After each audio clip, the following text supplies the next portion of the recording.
Sebagai syarikat yang masih baru, OSA berhadapan dengan pelbagai isu selain kos pembuatan.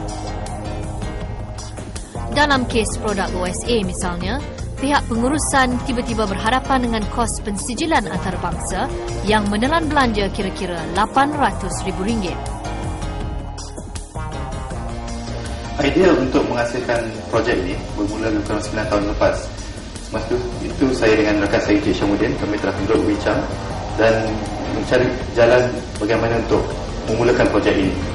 Ketika itu kami sangat baru, tidak ada pengalaman dan tidak tahu cara bagaimana untuk mendapatkan fund ataupun technical aspect untuk memulakan projek ini. Akhirnya kami telah membuat satu kelas kerja dan dari kelas kerja ini kami telah pergi kepada beberapa bank, beberapa agensi untuk memulakan projek ini. Di setiap bank dan agensi kami tak diterima dengan baik dan tidak mendapat sokongan. Akhirnya 4 tahun lepas kami telah berjumpa dengan MTDC dan beberapa agensi mereka menerima baik kertas kerja kami. Kami diminta membentangkan projek ini kepada ahli teknikal mereka. Mereka memberitahu bahawa projek ini boleh dijalankan dan ada potensi. Pada 4 tahun lepas kami mendapat berita yang baik daripada MTDC bahawa kami diberikan grant sebanyak 2.89 juta. Pada pengalaman kita selama tiga kali rancangan Malaysia ke-7, ke-8 dan sekarang ke-9, kadang-kadang kita dapati usahawan yang mempunyai idea yang bagus ataupun mempunyai produk yang bagus untuk dikomersialkan tetapi gagal, sama ada kerana masalah pembiayaan, masalah pasaran, ataupun kadang-kadang usahawan itu sendiri tidak mempunyai ciri-ciri yang lengkap untuk menjadi seorang usahawan yang berjaya. Oleh sebab itu, pada rancangan Malaysia ke-9 ini, MTDC telah menubuhkan jabatan khusus untuk membantu usahawan yang kita bagi grant. Kita akan tolong dia dalam, contohnya jika dia memerlukan hubungan khidmat teknikal ataupun teknologi daripada universiti tertentu, kita akan uruskan. Jika dia memerlukan financing, pembiayaan, kita juga akan kita ada MOU dengan SME Bank.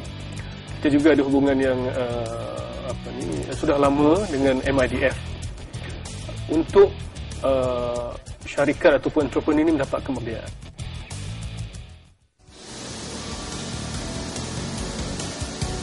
Peranan MTDC bukan sahaja untuk memberi modal teroka secara bersepadu tetapi juga sebagai pembimbing perniagaan untuk mengeratkan kerjasama antara usahawan dan institusi penyelidikan atau institusi perbankan yang lain. Menurut keperluan piawaian ISO 13485 yang diterima pakai institusi perubatan antarabangsa, OSA perlu memastikan fokus terhadap pengurusan risiko dalam pengeluaran produk berada pada tahap yang memuaskan.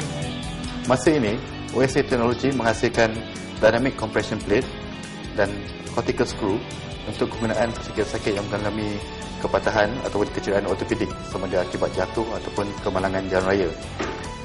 Di samping itu, kita juga melakukan OEM untuk syarikat-syarikat besar.